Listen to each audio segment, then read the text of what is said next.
E aí pessoal, tudo bem com vocês? Bem-vindo aqui a mais um vídeo do canal Papo Palestra. Eu sou o Bruno Gaspar e já vou te pedir, cara, se inscreva no canal que ajuda demais nessa bagaça aqui, fechou? Bora lá!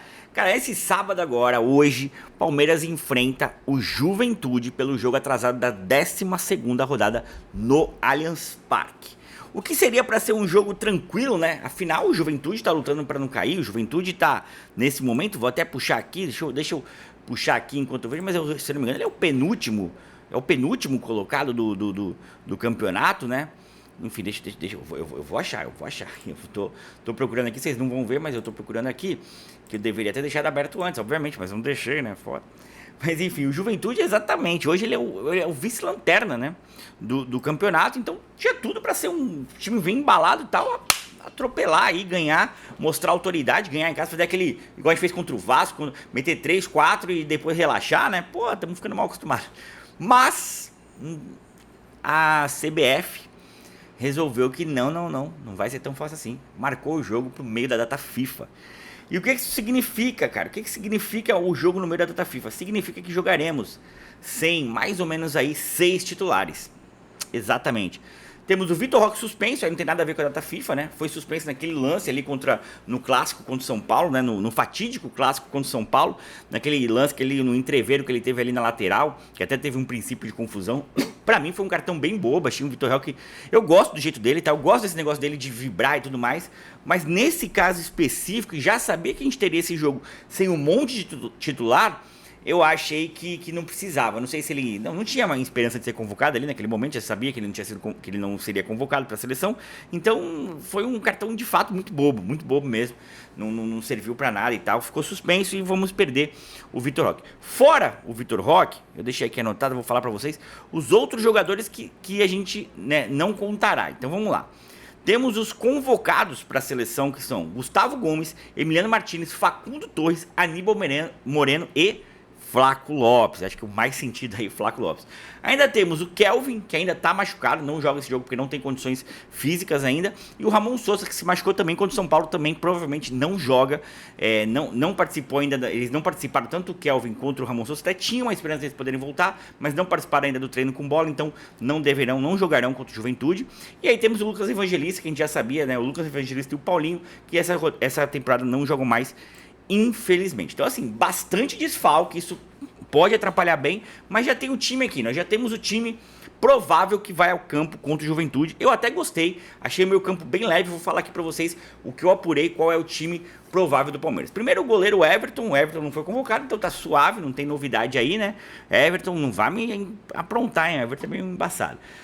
Aí nós temos na lateral direito o Giai. O Kelvin vem jogando como titular, mas o Giai também é titular. Essa lateral direita é meio complexa. A gente pode falar que não estamos assim com super reserva. O Giai estava sendo titular recente e tal, então tá tudo bem também. Acho que não é um grande problema. A zaga também tô um pouco mais tranquilo, porque a gente tem o Bruno Fux que tá vindo muito bem quando ele entra. O Murilo é que tá oscilando um pouco, mas o Murilo é confiável, é um zagueiro nosso titular por muito tempo aí, zagueirão. Pra mim, aí um dos ídolos aí desse elenco atual do Palmeiras. Então tamo bem com a zaga ali, o miolo de zaga. Lateral esquerda, Piquerez, monstro. Que bom que o Piquerez não foi convocado. Que bom mesmo que o Piquerez não foi convocado. Porque olha, eu vou te falar, o Piquerez foi um dos caras que mais fez falta naquela semifinal. Naquela semifinal não teve semifinal. Naquela quarta de final do Mundial contra o Chelsea, o Piquerez fez muita falta. Então, beleza. Então fechamos assim a zaga. Aí o meio de campo, novamente, eu achei ele muito solto. Pelo que eu entendi, a gente deve ir com Alan e Andreas Pereira no meio, os dois volantes. Quer dizer, dois volantes que sabem jogar, dois volantes soltos. E aí nós vamos jogar com Felipe Anderson e Veiga, né? Pelos lados. Eu imagino que o Veiga deve vir jogando pela direita. Ele jogou assim contra o São Paulo e foi muito mal, né? Então aí temos um problema. Eu acho que o Veiga, infelizmente, é o seguinte, eu espero que ele acorde, que ele dê essa virada de chavinha e volte a ser o Veiga, que é o grande ídolo do Palmeiras, que é o Veiga, né? O Rafael Veiga, pra mim, é o maior ídolo dos jogadores em atividade hoje no Palmeiras. O maior ídolo dos últimos tempos do Palmeiras é o Veiga, né? E, cara, infelizmente ele tá vivendo uma temporada muito ruim. Mas eu confio muito no Veiga. Só que, assim, infelizmente, se você analisar o que ele jogou contra o São Paulo, dá um certo receio. A gente pode ter um problema aí nessa faixa do campo. O Felipe Anderson tá em casa. O Andreas Pereira titular também. O Alan é aquele 12º jogador, joga em várias posições. Então, assim, é um meio campo ali, beleza, né? Tem essa questão do Veiga, mas aí o ataque que a gente provavelmente joga com Maurício e Luigi. O que acontece? As prévias que eu vi, coloca o Maurício como meia, o Veiga como esse segundo atacante, fazendo o que o Flaco faz. Eu não sei se ele vai jogar com o Veiga fazendo essa função e o Maurício pela direita, ou se vai jogar com o Maurício na direita e com o Veiga na direita e o Maurício fazendo essa função de 10, essa função que o Flaco vem fazendo. Eu acho que vai ser isso. Eu acho que o Veiga vem para a direita e o Maurício... Por quê?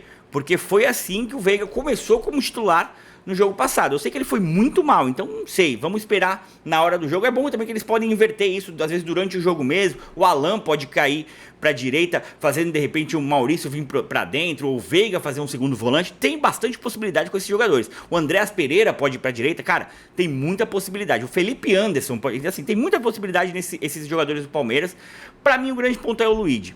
Por isso que eu lamento tanto aquele cartão amarelo que o Vitor Roque tomou tão bobo contra o São Paulo. Porque com o Vitor Roque eu acho que seria outro time. Porque o Luigi ainda não passa confiança. Algumas prévias eu vi que tá entre o Luigi e o Bruno Rodrigues, né? Bruno Rodrigues, que foi uma contratação bastante badalada, né? Ele tava jogando muito bem no Cruzeiro. Tava comendo a bola no Cruzeiro, veio o Palmeiras e se machucou muito rápido. A gente praticamente não viu o Bruno Rodrigues jogando com a camisa do Palmeiras.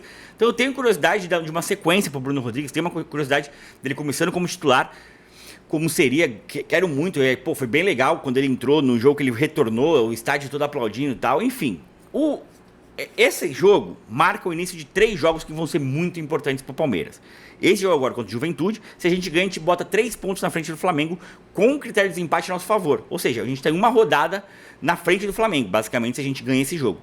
O próximo jogo nosso é na quarta-feira contra o Bragantino, já com alguns jogadores retornando. O Vitor Roque, por exemplo, retorna já na quarta-feira e alguns da Data FIFA jogam. Tem uma discussão ainda se o Flaco e o Aníbal vai conseguir jogar ou não. Isso aí vai ficar para um outro vídeo. Mas enfim, o que acontece? Nessa rodada de meio de semana, que a gente enfrenta o Bragantino, que eu acho que a gente tem obrigação de ganhar se a gente quer ser campeão, o Flamengo sai para jogar com o Botafogo, um clássico, no Engenhão. Então, ou seja, tem uma grande chance do Flamengo tropeçar e o Palmeiras ganhar mais uma vez. E aí a gente vai pro domingo jogar contra... É domingo? Deixa eu só confirmar se é domingo, não tô falando besteira aqui pra vocês, deixa eu só ver se é domingo ou se é sábado, né? Que é o nosso jogo contra o Flamengo.